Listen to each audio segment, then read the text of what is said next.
get into it fully to make you understand, what this policing is all about. Not just the surface, but, this new letter sent by the president. I promise you would have that conversation. We move to Daily Independent. Daily Independent says poor coordination, policy gaps cripple textile sector.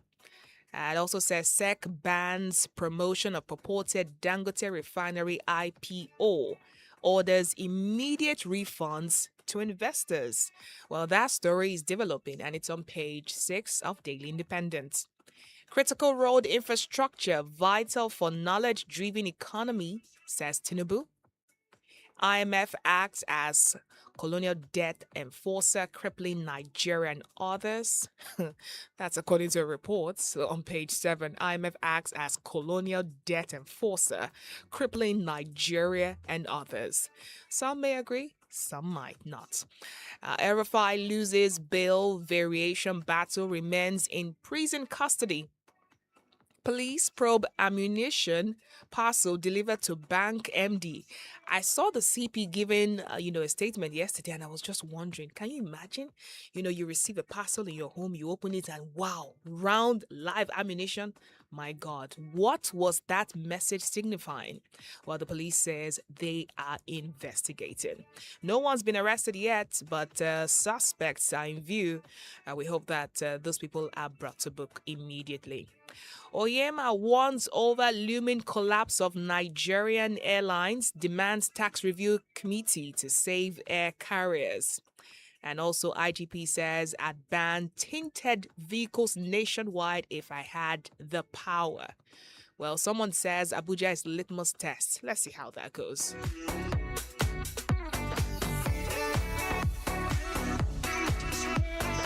Moving to Blueprint this morning. Blueprint... Okay, just a renewed hope. FCT President Tinubu commissioned Kuje to Gwagwalada Road Phase 1 today. That's all from Blueprint. Moving to the Daily Times. The Daily Times says state police breakthrough. Is it? Tinubu transmits bills as Senate leadership demand full house today. I'm looking forward to this because a lot of talking points will come out of it. Still with Daily Times, witness reveals multi-million naira transaction in ex-AGF Malami, 8.7 billion naira money laundering trial. Witness reveals multi-million naira transaction in ex-AGF Malami, 8.7 billion naira money laundering trial. Still with the Daily Times, top of it, you will see Free Showere drop charges. Serap urges federal government for some business. Cash outside banks rises to 5.19 trillion despite Nigeria's digital payment drive. Cash outside banks rises to 5.19 trillion naira despite Nigeria's digital payment drive. Finally, wiretapping charges. Ex-Kaduna Governor RFI opts to file no case submission as DSS closes case. All right, still roundtable with Itohan Clean Beats 91.5 FM Abuja. Nigerian Tribune is next. Road getting clear for state police. Road getting clear for state police. Tinubu sends executive version of bill to Senate, wants speedy action. Upper chamber debates bill today. This is what I was telling you, that this letter, my God, you need to read it. I think it's 8 pages long, but because sometimes we refuse to read, we might not know what's in it. And then when the issues start, we'll be like, oh, when did it happen? That's why we're here anyway, to keep you abreast, to keep you informed. So stay with Clean Beats all through. IGP bans police officers from TikTok, Facebook, and others. Some of my friends, made comments on this yesterday and said it's about time. Is it? Well, it's been enforced. Police intercept 8,000 military camouflage uniforms, illicit drugs in Lagos. Debunk reported relocation of 47 kidnapped Orire students, teachers to Kaduna. U.S. names Nigerian bureau to change in ISIS financing. Whoa. That story is on page 4. Oyo declares 16-hour curfew in 10 local government areas. Affects all LGAs bordering Old Oyo National Park. That story is on page 2. Still with Nigerian Tribune, INEC presents Oyebanji Deputy Certificates of Return. Governor promises greater service to Ekiti people. Finally, excess body weight raises risk for 19 cancers worldwide. Well, this is according to a study. That's it for Nigerian Tribune. 8:37, Clean Beat 91.5 FM. The Guardian is here. U.S. sanctions expose terror financing amid growing security threats. That story is on page 6. U.S. sanctions expose terror financing amid growing security threats. And Obi, Serap, Gani Adams, Ejimako Ford show raise detention in prison. That story is on page 4. Lagos State government partners firm on 6,000 megawatt power supply target. That's what we want to see states do. Generate your own power. Come on, for heaven's sake, you can do it, especially with the lot of money you're getting. RFI to file no case submission as DSS closes alleged wiretapping suit. Details on page 7. Edo monarch orders native doctors, water priestess, others to curse kidnappers. Is that the solution? Edo monarch orders native doctors, water priestess, others to curse kidnappers. Well, that shows that kidnappers are in trouble, really. NDC emerges main opposition in Edo as APC PDP lawmakers defect. Okay. State Police Akpabio pledges swift passage as Senate reviews Constitution. Well, that's it from The Guardian. Moving to The Punch. What is The Punch talking about? Nadeko rejects Abdulsalami's claim on Abiola military rule on page 7. You find it at the top of The Punch. Lead story. Senate votes today as Tinubu transmits bill to National Assembly. Ex-security chief splits over expanded power for governance. That's still with it. Senate set for historic votes as Akpabio rallies lawmakers. President sends constitution alteration bill seeking creation of state police. That's what I talked about. The ambiguity, some things that just, might need a little bit more looking into. But again, that's why we're here. U.S. blacklist Nigerian firm over ISIS funding. That's the reason. Page 20. OOUTH paralyzed as doctors strike over unpaid allowances. You will still imagine that in 2026, doctors still going on strike. It is well. It is well. All right, let's see. Again, Nigeria spends 5 times more on debt than health, education. This according to a report. Nigeria spends 5 times more on debt than health, education. This is according to a report. Police intercept 47 sacks of military uniforms in Lagos. Excuse me. Police intercept 47 sacks of military uniforms in Lagos. Abduction fear. Oyo NUT rejects school resumption. Yeah, I can understand that. Abduction fear. Oyo NUT rejects school resumption. Well, that's what The Punch has for us this morning.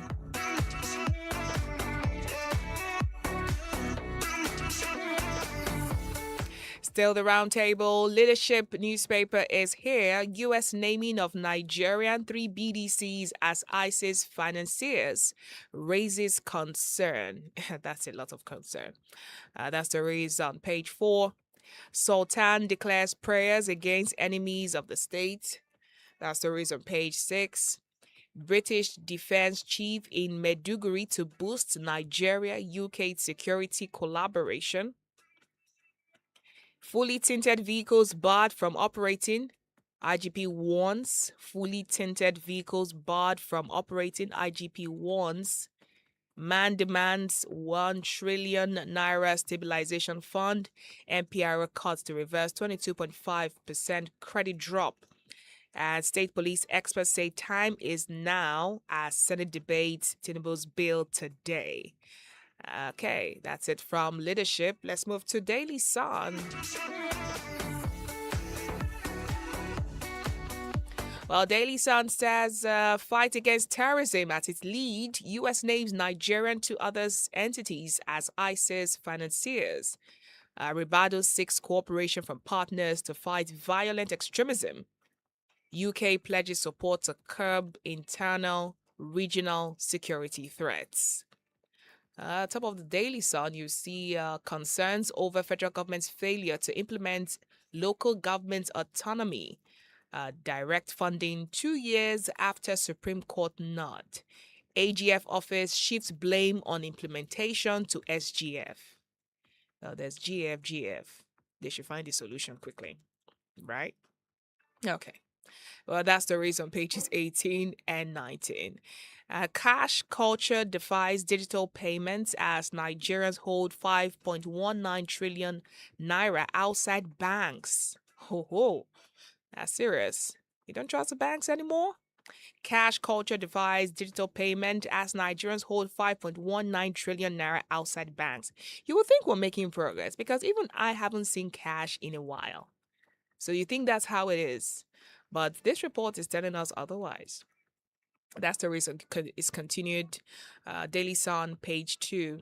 RFI opts for no case submission, loses bail variation bid as DSS closes case in wiretapping trial. On page 5, RHGN rejigs City Boy movement in South East, appoints new deputy coordinator. Police arraign 24 suspects over Maraban Jos mob killing. Intercept 174 rounds of AK-47 ammunition in Nasarawa. That's some security reports there. It also says NAB 3 recovered truck laden with camouflage drugs in Lagos. Well, that's it from Daily Sun. Well, you can be part of the conversation. WhatsApp 0903,000. That's 30005915. Reacting to any of the stories this morning. Well, this one's coming from this day. Says Tinubu transmits state police bill to National Assembly. Lawmakers pledge swift passage. Akpabio pledges safeguards to prevent abuse by political office holders. Governors demand substantial control of appointment process. Funding still contentious issue amid 3% FAC revenue proposal. These governors, do they really want to spend money? It's funny. It's really funny. Senate defers debate, mourns decrees rep. Mon's deceased rep, rather. May so rest in peace. National Assembly to make security funding first line charge, says Kalu. Insists state police not licensed for political capture. We hope so. We hope so. Still with this day, U.S. blacklist Nigerian Bureau de Change in a fresh terrorism financing crackdown. Deepens partnership with Abuja. NSA, violent extremism, other crime threaten regional stability. All of that on page 8 of this day. Also, LPPC shortlist 89 applicants for Sandbrank on page 7. Mastercard CEO, we are bringing $2 billion in Forex to Nigeria yearly. Let's brag about it. Tinubu assures Maybach of Nigerian youth's competence. Man laments credit contraction of 1.92 trillion naira to manufacturing sector in 2025. That's Manufacturer Association of Nigeria speaking there. Well, these are what, this is what this day is tracking at this time from their dailies. It's 8:47. Our guest is running late, so let's take a look at more newspapers. Daily Trust says after 126 days in custody, El-Rufai's case adjourned till September. Okay, Fulani leaders in Oyo decry Igbo's ultimatum. And still taking a few more stories from Daily Trust. 5.19 trillion naira outside banks despite cashless policy. And also U.S. sanctions Nigerian BDC operator firms linked to ISIS financing.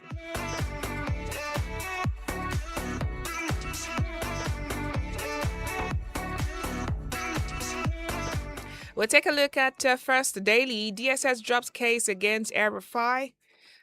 Some other recurring stories here from First Daily. Peter Obi condemns Showere's remand.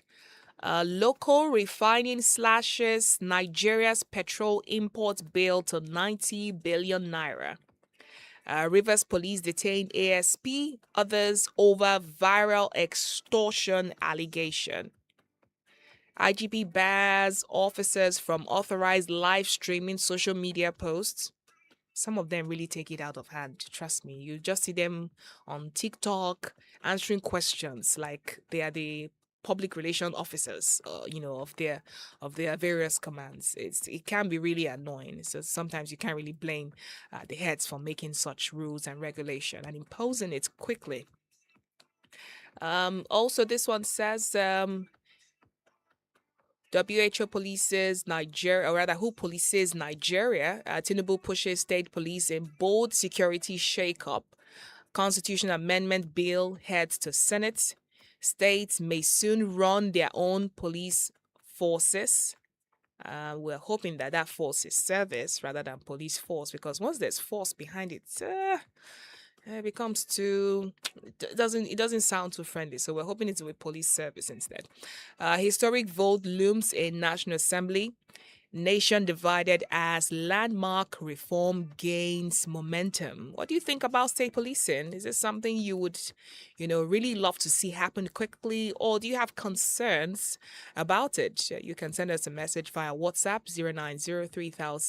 09030355915. You're free to express your concern. We're here for it. Still with First Daily, SEC holds Dangote Refinery IPO promotion. And this one says NFF extends Eric Chele's contract. So they say he's done well. If they say he's done well, then his contract has to be extended, right? All right, finally, let's take a look at New Telegraph. New Telegraph says Tinubu sends Senate police bill to Senate 6 constitutional amendment. We are not out to sabotage move, says police. Dual policing structure will make security community-driven, proactive. Akpabio, are you sure, sir? Senator John's emergency plenary over rep's death. In Kaduna, bandits kill 6 farmers in Benin Gwari local government. Soldiers killed in IED blast, buried with honors in Sokoto. It's so sad. Gallant soldiers. Losing one is a lot. Losing, it's well. May their soul rest in peace. All right, we'll be back right after the break. Stay with us. No static, no noise. Just pure sound, crystal clear voices, and beats that touch your soul. This is what radio was meant to be. Right here. Do you know the NDLEA offers certified drug testing services? Need a drug integrity test or visa clearance certificate? For employment, visa processing to Thailand, Malaysia, or India, school admission, court use, or just peace of mind. Good news, you can do it all from the comfort of your home. Just log on to drugandvisa.ndlea.gov.ng. Create your account, pick a test date, choose your location, and get your certificate fast, safe, and verified. No agents, no queues, no paperwork. Apply direct, get your clearance, travel free. This message is from the National Drug Law Enforcement Agency, NDLEA. And I've been talking one game, just one bit. Many people are struggling silently with gambling losses across Nigeria. I don't even get money to parents like this. How I go explain keep my wife now? My brother, you are not alone. Gambling addiction is real and recovery is possible. Call Gamble Aware today on 0704 858 9373 or visit www.gambleaware.ng. Take back control of your life today. Ladies first, where every woman's story matters. Real conversations, Real stories. Real emotions. Real voices. Join us as we explore the issues that shape the lives of women. From relationships and family to career, health, and personal growth. Nothing is off the table. It's honest, it's empowering, it's for us. Tune in to Ladies First every Wednesday at 1:15 p.m. on Clean Beat 91.5 FM Abuja. Where music meets clarity. Hello everyone, how are you? My name is Ali Baba and I have a very important message for you. Pangolins help us by eating ants and termites, but they breed very slowly. Just one baby every 2 years. And if we continue to eat them, they will disappear. And we'll have more ants and termites that destroy our food and crops. I know you don't want that, do you? So please, say no to illegal bushmeat. Say no to pangolins, to monkeys, to crocodiles, to snakes. Because protecting nature protects all of us. For more information, visit wildafrica.org. Big man, how far now? I do. Wetin dey sup? Abeg, you get one stick for there? Stick you say? Wetin you mean? You know now. Why you dey form like say you be said? Asal now, Saint Kemi? No. No how you know dey use guy. You dey always calm. Nothing dey shake you. No be so. I just get something where they always calm me down. Swear. Plug your guy now, haba. Sure thing. Oya take. Now music they play for you, my G. Na so, no be any kind cha. Na the clean selection of songs from Clean Beat 91.5 FM and all the sweet talks from them OAPs. Only that? Yes, so na the way be that, my guy. It's World Drug Day 2026. Let's join forces against substance abuse and drug trafficking for a safer, better society. This message is brought to you by the National Drug Law Enforcement Agency, NDLEA.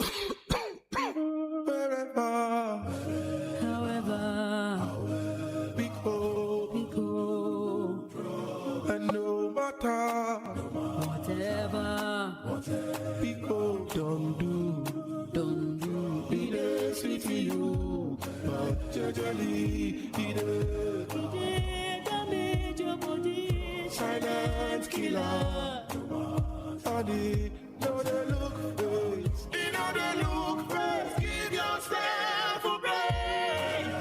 Even what you don't do. If you die today, I don't miss you, don't do.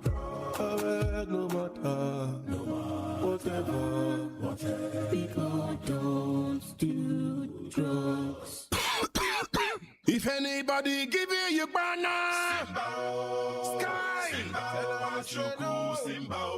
if sugar daddy give you cocaine, run, give you skunk, give you loud, tell you send I want drago, chase, that's how you take start, hey, what's in my eyes don't see.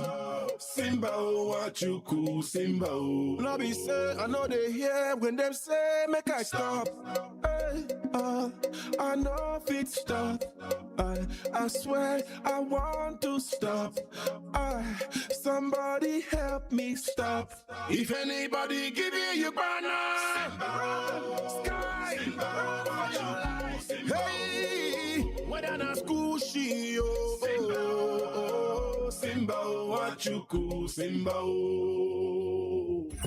Before you reach out and grab that substance, can I be your source of a great time instead? We are Clean Beat 91.5 FM.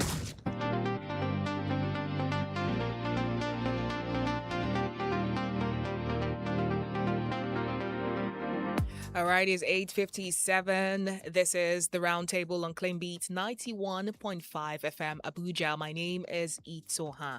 Weekdays, we look at the covers of newspapers, look at what's trending, the national dailies, and go into the discuss for today. And today is Wednesday. It's Health Corner, so you're welcome. Today's discussion is, continually the extension of what we've been doing since last week. If you haven't seen our socials, please visit us at Clean Beat 915 FM. Check us on Instagram. You see that we've been having a countdown for the World Drug Day 2026. Now, almost every conversation about drug focuses on the high, the rush, the energy, the confidence, the escape.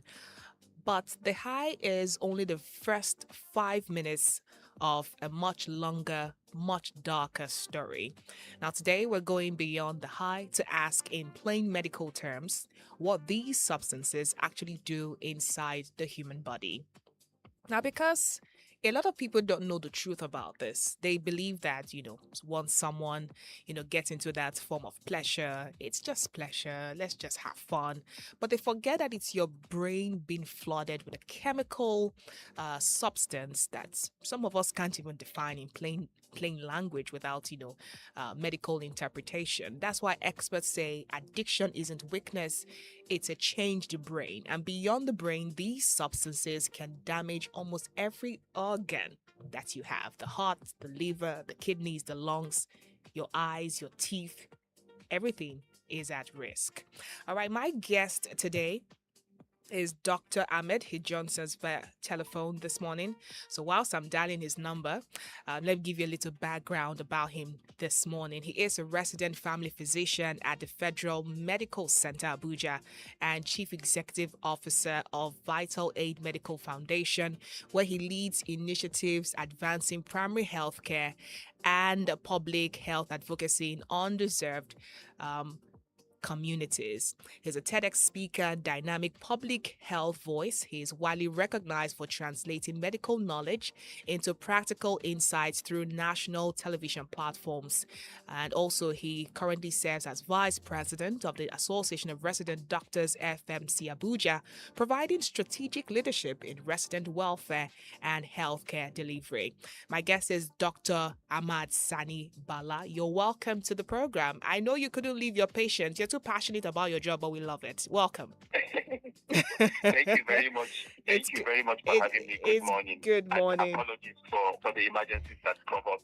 No. You're forgiven. You're forgiven. Yeah. As long as it's patient related, you're forgiven. Thank you very much. And the patients are saying hello too. Oh, hello to you. And thank you for listening. All right, so Doc, so you can go back to work, but let's start this immediately. Now, is there a difference between medication and drugs? So when we say medication, it's a broad term that comprises of drugs. So drugs are part of medications. Okay. Medications, when you give them medically for a medical treatment in a formal way, so these are medications for your ailment prescribed by a doctor and all that. Okay. Then when we say drugs now, it's all encompassing. Other things other chemicals are classified as drugs according to the Pharmacies and Pharmaceutical Association. Other chemicals are part of drugs. So some drugs can be used as medication, while other drugs cannot be used as medication. So medications, drug is could be part of medication. Medication is a broad term that encompasses a treatment. So a drug now can be a medication. Let's say now we have a drug like we have paracetamol, which is a drug.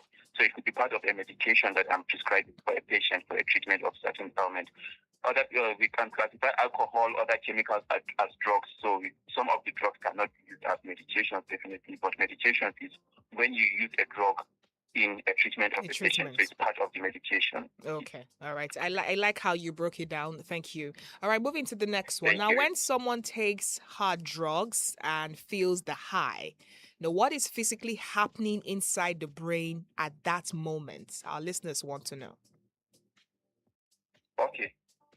So these hard drugs, let me just break them down briefly. medically we call them psychoactive substances or drugs of abuse. So these are substances that affect the brain. When I mean the brain, the functions of the brain in terms of mood, behavior, judgment, consciousness, and other body functions. Okay. So hard drugs, example, let me just give a brief example like cocaine. We have opioids like codeine. We also have cannabis. We have benzodiazepine, different classes of drugs that comprises of what people generally call hard drugs. They are psychoactive substances. And according to the World Health Organization, psychoactive substances are substances that affect mental process such as perception, consciousness, cognition, mood, and emotions. So what happens then when somebody takes these hard drugs? Like what happens to the brain? These drugs, they have their normal mechanism of action in terms of interfering with the chemicals in the brain, because the brain has what is called neurotransmitters. They are like the messengers to send impulses or messages for the brain to do this, to do that. Okay. So these drugs, they are used as therapeutic doses to carry out each of their therapeutic effects that is required or recommended.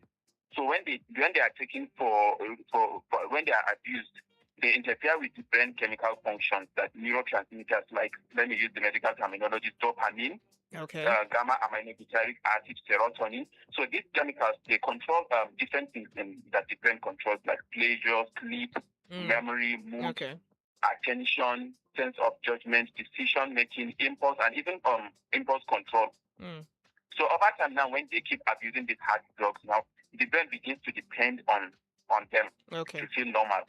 You understand? Like over time, it needs these stimulations to feel normal. While natural things like food, family, work, social interaction, relationship becomes less satisfying, then the drugs becomes more of what the dependency depends on. Okay. Now, with these dependence that you just spoke about, does that mean that the brain is damaged completely? Because if you need something to constantly survive, it means that something has happened to the brain. Can we put it like that? So it means the function of the brain has been impaired, and it has different levels, depending on which part and then which kind of drug or medication is abused. So it will manifest into the symptom of that damage or impairment in that particular part of brain or particular function of the brain that's abused or dependent on that particular medication that affects the particular chemicals that I said, neurotransmitters in the brain. But the end result is severe impairment depending on the extent of the abuse, the kind of substance that is abused. Okay. Then other things are regarding the person that's abusing the drug. So the manifestation is individualized. And then dependent on the extent, the type of the medication, and then the neurotransmitters affected, the brain function that is affected. So we have mild, moderate to severe manifestations of the brain impairment or injury. Okay, so Doc, we've interacted with people who, are substance dependent, and some of them will tell you, okay, because I do not want to use methamphetamine, for instance, or I'm trying to wean myself off it, I have to take this local one that is commonly called Igbo. They call it a step down. Sometimes I don't understand what they mean by that, because a lot of people say that, oh, because I don't want to use this higher one, I don't have money to buy this, I'm trying to wean myself off it, I would come down to something, easily. They call it plants. I want you to break it down. So is it possible that, that helps for someone who is trying to wean off it? No, it doesn't help in any way. Good. So the stepwise approach to somebody that is dependent on any medication, depending on the level of the dependence, depending on whether the person wants to start rehabilitation to stop the drugs and everything, is to come to the nearest hospital where he would see a team of psychologists and then psychiatrists for him to be fully evaluated and to start the individualized treatment of rehabilitation and all that, or to go to a rehabilitation center where he will have equipped and well-learned and skilled personnel to handle that.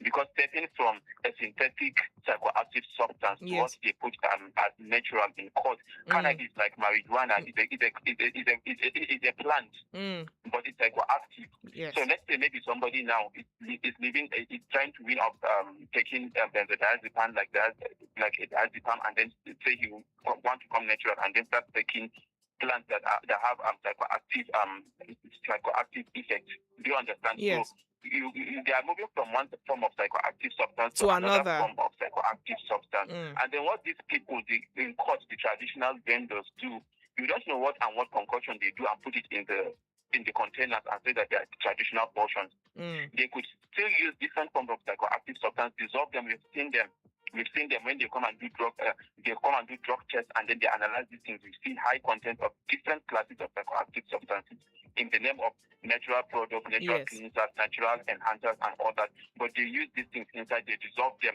So unsuspecting people definitely would be influenced by them. Will come and use this, come and use that.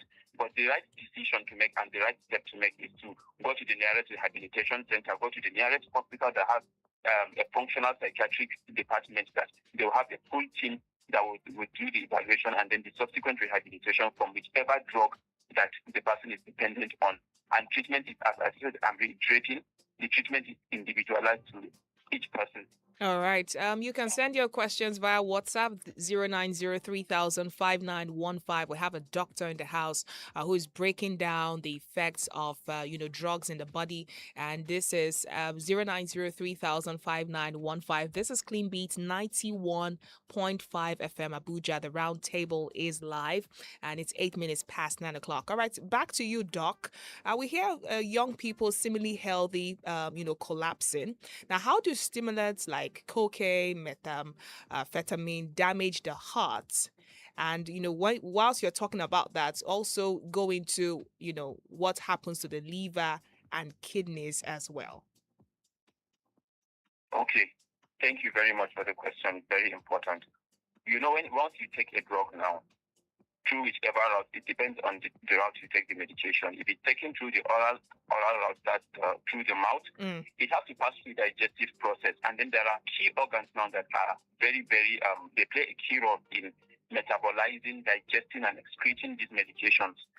If the medication is administered through other routes, that's parenteral route, maybe in intravenous drug users also, it goes to the bloodstream through another means.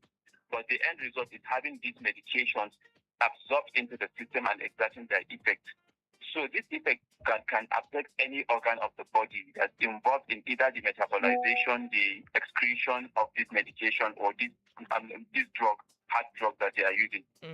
So it can affect them. Like the liver, it's one of the key organs that's affected because the liver detoxifies, it metabolizes drugs and all that. And then these drugs, some of them in high concentration that they take them, they are hepatotoxic, that they are toxic to the organ that it helps in detoxifying the drugs in the body. So the liver is affected. It can lead to hepatitis, like drug-induced hepatitis in this case, not viral hepatitis. It can lead to hepatitis.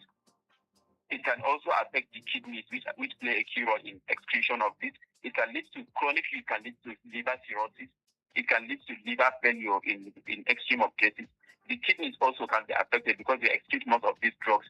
Then contaminated injections, the people that are using injections, now one person would use and then give another one. Now it can lead to infectious diseases that can be transmitted through use of contaminated drug instruments like syringes, needles that are contaminated with infectious diseases like HIV, hepatitis, from one person to another. Then the kidneys, as I said, they suffer also from this, and then it can lead to a sequel of events and a sequel of complications resulting from these organs. The brain too is not spared too. It can also affect the brain. So we can have high blood pressure resulting from this hard drug use. We can have stroke, we can have kidney failure, liver failure, all of that can affect them because they affect stroke. Like methamphetamine now can cause high blood pressure, it can cause abnormal heartbeat, it can cause irregular heartbeat, heart attack, even stroke, or sudden death, depending on the concentration of what the individual takes. Injected drugs also, as I mentioned, they can introduce infections into the body. So if you notice, like almost all the systems of the body, because these drugs now, they go into the body, they go around the body through the blood. Once the heart pumps the blood that contains all this stuff, it goes round, and it affects where there are receptors for the drug, it affects them, and then the effect also, the side effect, adverse effect of this is manifested depending on the organ that's affected. That is affected. All right, Doc. Moving to another question. Now, let's talk about accidental addicts. Now, people who are prescribed drugs but then develop addiction to the prescribed medication. How do you handle such persons? Okay. As clinicians, we always say prevention is easier and better than cure, right? So the management of this starts from prevention. What I mean by prevention, from us, the healthcare givers, we have to educate these patients about the high dependency rate of some particular drugs. And we have to weigh pros and cons of administering these medications when the need arises. If the benefits outweigh the risk of addiction, then we go ahead and do it at therapeutic dose within a stipulated period of time that will not lead to dependence. And then we discontinue it as much as possible, and we have to be very deliberate about our prescriptions and what we give out. Because sometimes the patients tend to connive with. So at all levels now, the doctors have a role to play, the pharmaceutical companies have a role to play, the government and regulatory bodies have a role to play in preventing this from happening in the first place. The doctor should ensure that the required number of days and dosage is given, and then the pharmacist should also ensure that what is prescribed is what is dispensed, and then after collection of these controlled medications, there is the way the pharmacist gets the prescription sheet and all that, so that the person cannot come again with this same prescription. And then some drugs, because of their high dependency ratio, they are not even over-the-counter drugs. They are well-controlled medications that you need a prescription. So somewhere in between, there is or something that leads people to getting access to these medications, and it's from the healthcare giver. Because on a normal day, you can't walk into a store within your street or a provision store to get this medication. It has to be prescribed by somebody. It has to be dispensed by somebody. So once the healthcare givers and the regulatory bodies do their thing, it will limit, and then it will limit the access and then the amount of medication that is in circulation. So you get only what you need at a particular period of time, and then after that, you won't get access to any medication that you'll be dependent on. So everything is limited. However, peradventure, when the patient gets, or when the person now in patient gets access to this, he needs to be checked back to the facility, because we have seen patients being managed of diseases that would require opioid painkillers. They will come down with addiction to that. They come down with different complications from that addiction. Some after major surgery, they become addicted. Some after treatment of chronic diseases, they become addicted because prolonged pain relief with this drug now it tends to make them addicted. So this one, it's like a collective responsibility. The caregivers, the loved ones, the family of the person in question, once they notice the person is sliding towards addiction, they should report and then maybe bring the person to the nearest hospital or nearest hospital first before it involves the rehabilitation center or everything. It will be managed appropriately. But the person should be brought back to the hospital to where they are managing. Let's say maybe they are managing the person for a disease now that they have recurrent bone pain and all that. They should take the patient back to the unit that are managing him and report that the unit will appropriately involve the psychiatric unit also, or the psychology team and all that, and it involves rehabilitation. So please, the mainstay, I still reiterate, is to go back to the nearest health facility and seek appropriate and individualized care in terms of the addiction, because we have different level of addiction and they are managed differently. Okay. All right, Dr. Ahmad. Moving to the mind and the whole person. Now, many young people say they started using drugs to cope, stress, depression, hardship, and all sorts. Now, does using a substance manage mental health problem? Does it ever work, or does it further deepen the hole and pushes you into the dark? Okay, so the impact of these medications sometimes is transient because they are used. Yes, there are medications that are used to manage different mental health conditions, and they work on different receptors and they affect different transmitters. However, others, they give a transient feeling. As I mentioned earlier on, they interfere with the brain neurotransmitters, dopamine, serotonin, GABA, and others. So some of them, they affect sleep, they affect mood, and others. So that transient affectation of the sleep, of the mood, and the sense of euphoria and all that is what the dependent becomes dependent on. So once that effect now went off, the mechanism of action of the drug finishes, they will take another one. So they have become dependent on that transient effect of the drug. So if they don't take it, they won't function normally. But ideally, these drugs are used as medications for particular mental health diseases. But however, if they are misused or abused, that's what leads to the dependence. Because a psychiatrist or a clinical psychiatrist will give you the medications based on the need, based on where he wants the drug to act, and based on the disease that they are managing you for, and for a particular period of time, and dosage that is safe for the patient, and will not lead to dependence or any alteration of the brain function. However, indiscriminate use or abuse of each now by a person that doesn't know what to use can lead to that dependence, and then that transient effect of the drugs that are supposed to be used for something will be used and abused by people that don't know, and they become dependent on that, and it affects their normal brain function. Okay. All right. So, Doug, let's move to recovery because I know you want to rush off now. It's 9:17. Some people would tell you, especially parents would say, "Oh, my child is suffering addiction." Instead of allowing everyone in the area to know, let's see how we can manage it at home. With prayers, we'll call the pastor, we'll call the imam to pray. We'll continue to manage it. Don't worry, the person will get better. What's your professional advice to managing someone who is dependent on a substance? So my management, as I always say now, it's multidisciplinary approach, like all hands must be on deck. If people would stop discriminating people that are dependent on drug, many people will come out of their shell and then seek for medical care. So it starts from the community, it starts from the household. It has happened, then you prevent from future occurrence, developing severe complications following the addiction. Somebody is addicted to drugs, it will not be the time to start doing all sorts of embarrassing the person, discriminating the person, shaming, all the name callings and everything. The focus should be on getting the person better, because the brain is affected like every other disease in any particular part of the body. Once it's not handled or treated, it keeps progressing until it becomes the end stage.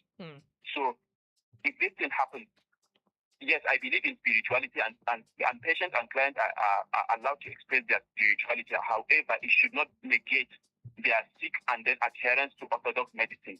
So where they are praying and seeking for divine guidance in the management of the patient, yes, it's encouraged, but they should also seek for the orthodox care and then the specialized psychiatric and psychological care that are around the management of this patient. So they should present to the hospital alongside their religious teaching, so long as it does not negate or interfere or in any way disrupt the flow of the orthodox medication. They can pray. We all need divine guidance in doing things like, as Africans, we are very spiritual and religious. Yes. But however, I mention and I keep mentioning, and no, it's not one glove fits all. Every individual treatment for drug addiction is individualized to the person. So they should take the person to the nearest hospital that has a psychiatric unit, or to the nearest rehabilitation center that have psychiatrists and psychologists and all the things that need to manage the patient. But keeping the person at home for fear of discrimination, for fear of the name calling, for whatever reason, it will further worsen what the person is going through.